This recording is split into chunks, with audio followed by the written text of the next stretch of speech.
Sir, Guruvayur ക്ഷേത്രത്തെ സംബന്ധിച്ച് ഈയിടയ്ക്കാണ് വലിയൊരു വിവാദമുണ്ടായത്. വി ഗോപാലകൃഷ്ണൻ പറഞ്ഞതിനെ കുറിച്ചായിരുന്നു അത്. ശേഷം ഇതാ ഇപ്പോൾ വീണ്ടും ഗുരുവായൂർ ക്ഷേത്രം വാർത്തകളിൽ നിറയുകയാണ്.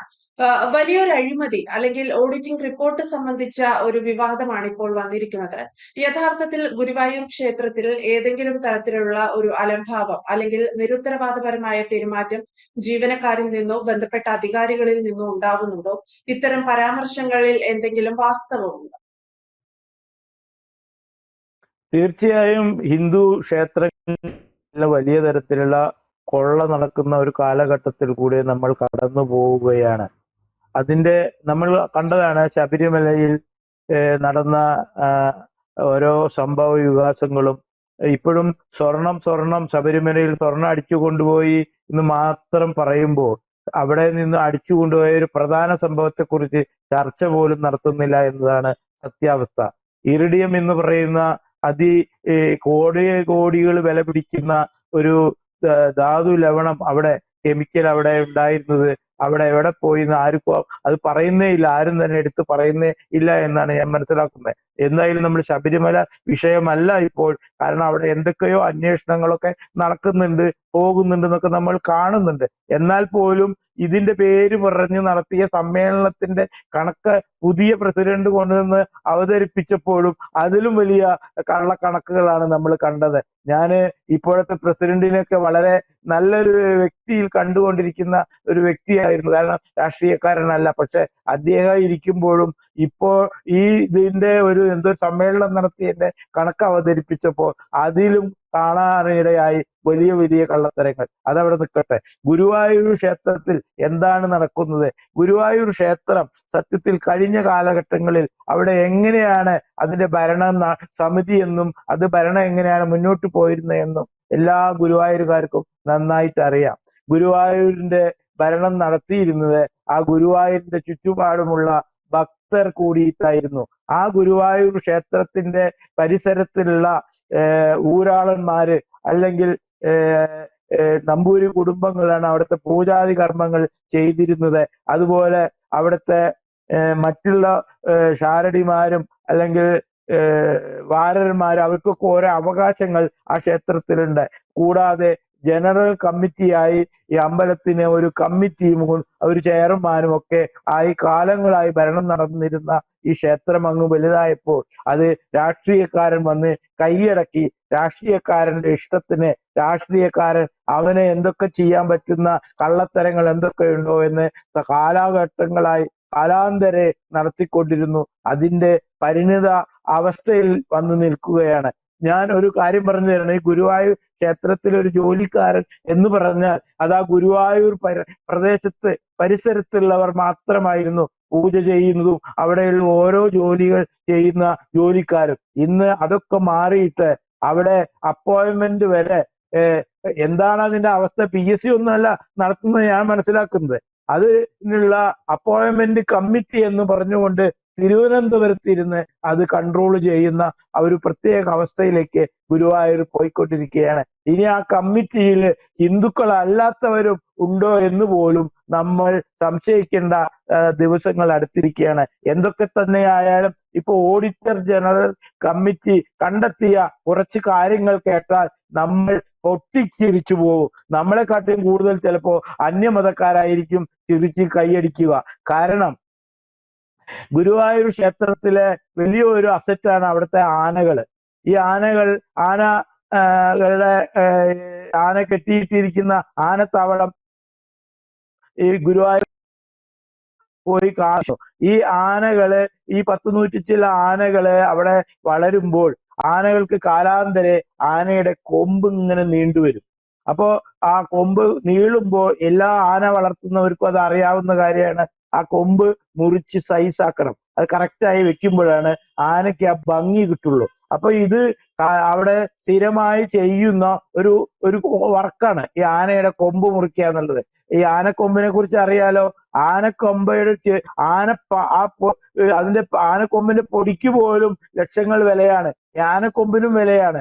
അപ്പൊ ഈ ആനക്കൊമ്പ് അവിടെ മുറിക്കുന്നു. ഈ മുറിച്ച ആനക്കൊമ്പുകളൊന്നും കാണാനില്ല, എവിടെ പോയിന്ന് ആർക്കും അറിയില്ല. എന്നാൽ രസം എന്താ അറിയോ, അവിടുത്തെ കണക്കില് ആനക്കൊമ്പ് മുറിക്കാൻ ചെലവായ പൈസ അവിടെ കയറി കൂടിയിട്ടുണ്ട്. അതാണ് ഓഡിറ്റർ ജനറൽ ആദ്യം പിടിച്ചത്. അപ്പോ ഓഡിറ്റർ ചോദിച്ചു, ഇത്രയും ആനക്കൊമ്പ് മുറിക്കാൻ ചെലവാക്കിയ പൈസയുടെ കണക്ക് കാണുമ്പോൾ ഈ ആനക്കൊമ്പുകൾ എവിടെ? അതിന് ഉത്തരമില്ല. ഇതാണ് ഒരു വലിയ കള്ളത്തരം. അതുപോലെ തന്നെ കുങ്കുമപ്പൂവ് ഗുരുവായൂർ ക്ഷേത്രത്തില് വളരെയധികം ഭക്തർക്കും മറ്റ് ആവശ്യങ്ങൾക്കുമായി ഭഗവാനൊക്കെ ഉപയോഗിക്കേണ്ട ഒരു പ്രധാന സംഭവമാണ് കുങ്കുമപ്പൂവ്. ഈ കുങ്കുമപ്പൂവ് 1 കിലോന് 1.5 കോടി രൂപയൊക്കെ വിലയുള്ള സാധനമാണ്. ഇത് പർച്ചേസ് ചെയ്യുന്നതും അതിൽ കൂടുതൽ ഭക്തജനങ്ങൾ കൊടുക്കുന്നതുമായ വലിയ ഒരു ശേഖരം തന്നെ കുങ്കുമപ്പൂവിന്റെ അവിടെ വരേണ്ടതാണ്. ഈ വരുന്ന കുങ്കുമപ്പൂവിനോ വാങ്ങുന്ന കുങ്കുമപ്പൂവിനോ വ്യക്തമായ കണക്കില്ല, വാങ്ങിയതോ കിട്ടിയതിനായോ വ്യക്തമായ രേഖകളില്ല, എവിടെ ഇരിക്കുന്ന ആർക്കും അറിയില്ല. അപ്പോ ഇത്തരത്തിലുള്ള വലിയ വലിയ കോടികളുടെ കള്ളത്തരങ്ങളാണ് അവിടെ നടന്നുകൊണ്ടിരിക്കുന്നതെന്ന് ഓഡിറ്റർ ജനറൽ തന്നെ കണ്ടുപിടിച്ച് ഇപ്പോൾ ചോദ്യം ചെയ്തിരിക്കുകയാണ്. സത്യത്തിൽ ഇതിനെ ഗവൺമെന്റ് തലത്തിൽ ഒന്നും ഉണ്ടില്ല. അവര് മൗനമായിരിക്കും. ഇലക്ഷൻ വന്ന് തോറ്റ അവരെ ഇറങ്ങിപ്പോവും, പുതിയ ആൾക്കാർ വരും. ഇതെവിടെ നമ്മൾ കാലങ്ങളായി കണ്ടുകൊണ്ടിരിക്കുകയാണ്. സത്യത്തിൽ വിശ്വാസിയായ ആരെങ്കിലും ഇറങ്ങി വന്ന് ഇതിനെ ചോദ്യം ചെയ്തുകൊണ്ട് കോടതിയിൽ ഇവരെ എനിക്ക് കൊണ്ടുപോയി ചോദ്യം ചെയ്യാനുള്ള സാഹചര്യം ഒരുക്കണം. ഇത് സത്യത്തിൽ ഇത് കണ്ടുകൊണ്ട് ശബരിമല വിഷയത്തിൽ ഹൈക്കോടതി ഇടപെട്ടിട്ടാണ് ഇപ്പൊ ഒരു അവസ്ഥ അവിടെ ഉണ്ടായത്. അതേ അവസ്ഥ എന്തുകൊണ്ട് ഗുരുവായൂരിന്റെ കാര്യത്തിൽ വരുന്നില്ല എന്നാണ് എനിക്ക് ചോദിക്കാനുള്ളത്. എന്തുകൊണ്ട് ഹൈക്കോടതിയിൽ വന്ന് ഹൈക്കോടതിയിലെ ചീഫ് ജസ്റ്റിസുമാരും ഒക്കെ ഇവിടെ തൊടാൻ വരുന്നവരാണ്. അവരെന്തുകൊണ്ട് ഇതിൽ ഇടപെട്ടുകൊണ്ട് ഇതിന് വ്യക്തമായ ഒരു തീരുമാനം ഗുരുവായൂരുള്ള ഭക്തജനങ്ങൾ കറക്റ്റായിട്ട് എഴുതി വെച്ച് ഭരിച്ചിരുന്ന ആ പഴയ അവസ്ഥയിലേക്ക് ഗുരുവായൂർ അമ്പലം എത്തിക്കണം എന്നാണ് ഈ സമയത്ത് പറയാനുള്ളത്. കാരണം ഈ ഗുരുവായൂരില് ഏറ്റവും വലിയ സങ്കടകരമായ അവസ്ഥ, അവിടെ അന്നദാനം നടക്കുന്നുണ്ട്. ഈ അന്നദാനം എന്ന് പറഞ്ഞാൽ ഇപ്പൊ നമ്മള് മറ്റുള്ള ധർമ്മസ്ഥല അല്ലെങ്കിൽ തിരുപ്പതി അല്ലെങ്കിൽ മൂകാംബിക ഇവിടൊക്കെ നമ്മള് അന്നദാന സമയത്ത് ആര് ചെന്നാലും അവിടെ ഒരു 10-20 മിനിറ്റ് ക്യൂ നിന്നാ നമുക്ക് ഭക്ഷണം അവിടെ ഭക്തന് പ്രസാദ ഊട്ട് നടത്താൻ പറ്റും. പക്ഷെ ഗുരുവായൂരില് ഇത് ലിമിറ്റഡ് നമ്പറാണ്. ഈ നമ്പറിലുള്ളവർക്കേ കിട്ടുള്ളൂ. ആ നമ്പർ കിട്ടാൻ തന്നെ ക്യൂ നിന്ന് മണിക്കൂറുകളോളം ചൂട് കൊണ്ട് അടിച്ചു നിന്ന് ബുദ്ധിമുട്ടിയിട്ടാണ് ഇത് എടുക്കേണ്ടത്. എന്റെ ചോദ്യം അതല്ല. അവിടെ ഒരുപാട് പച്ചക്കറികള്, ഒരുപാട് ഈ ഭക്ഷണം ഉണ്ടാക്കാനുള്ള സാധനങ്ങൾ ഫ്രീ കിട്ടുന്നുണ്ട്. ഈ സാധനങ്ങൾ വെച്ച് അത് ഉണ്ടാക്കി ജനങ്ങൾക്ക് വേഗത്തിൽ കൊടുക്കുകയേ വേണ്ടൂ. അത് ചെയ്യാതെ ഈ പച്ചക്കറിയും ഈ പഞ്ചസാരയും ഈ അരിയും ഈ ഗോതമ്പും ഈ ശർക്കരയും ഒക്കെ ഒരു ലിമിറ്റ് മാത്രം അമ്പലത്തിലേക്ക് മാറ്റിവെച്ച് ദിവസവും ഈവനിങ്ങില് 3 മണിക്ക് അവിടെ ലേലം വെച്ച് വിൽക്കും. ഈ ലേലം കൊള്ളാൻ വരുന്നത് ആരാണെന്ന് അന്വേഷിക്കണം. അത് ഹിന്ദുക്കൾ പോലുമല്ല. നമ്മളൊരു ധാർ ജീപ്പാണ് ലേലം വെച്ചത് നമുക്കറിയാലോ. ഒരു ധാർ ജീപ്പ് 2 കൊല്ലം മുന്നേ ഒരു ഭക്തൻ കൊടുത്ത ഒരു ധാർ ജീപ്പ് ദേവസ്വത്തിന് ആവശ്യം ഉപയോഗിക്കേണ്ടതില്ല, അത് ഉപയോഗപ്രദമല്ല എന്ന് കണ്ട് ലേലത്തിന് വെച്ചു. ആ ലേലത്തിൽ ആരും പങ്കെടുക്കാതെ ഏതോ ഒരു മുസ്ലിമിന് എഴുതി കൊടുത്തു. പിന്നെ ഹൈക്കോടതി അന്ന് ഇടപെട്ടു, വീണ്ടും ലേലം വെച്ചു. അതിന്റെ വില 3 ഇരട്ടിയായി മാറ്റി പിന്നീട് ലേലം നിർണയിച്ച് വേറൊരാളത് കൊണ്ടുപോയി. അങ്ങനെ അവിടെ ലേലത്തിൽ തട്ടിപ്പ്, എല്ലാ കാര്യങ്ങളിലും തട്ടിപ്പ്, അപ്പോയിന്റ്മെന്റിൽ തട്ടിപ്പ്.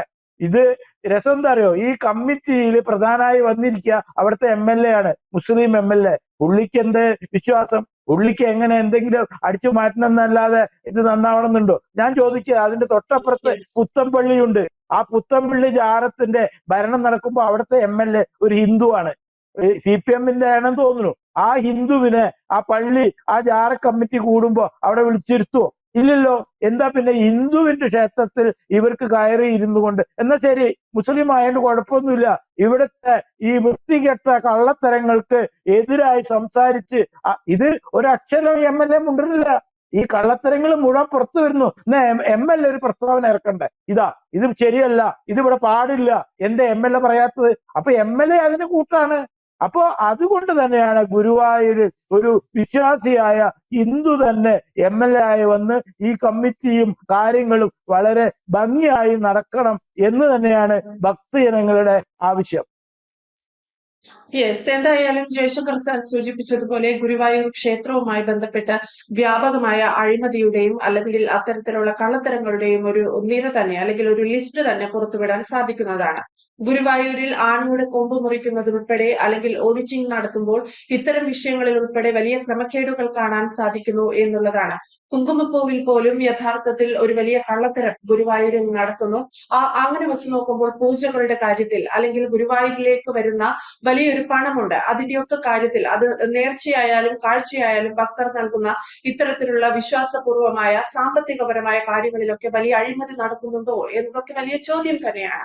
ഗുരുവായൂരിൽ വിശ്വാസിയായ അല്ലെങ്കിൽ ആചാരപ്രകാരം എല്ലാ കാര്യങ്ങളും നോക്കാനും ചെയ്യാനും അറിയാവുന്ന ഒരു അധികാരി ഉണ്ടായിരിക്കുക എന്നതാണ് പോംവഴി എന്നാണ് പലരും അഭിപ്രായപ്പെടുന്നത്. വ്യക്തമാണ്. Thank you Jaishankar sir. കൂടുതൽ വാർത്തകളും വിശേഷങ്ങളും നിങ്ങളിലേക്ക് എത്താൻ ABC മലയാളം സബ്സ്ക്രൈബ് ചെയ്യുക, ബെൽബട്ടനും അമർത്തുക.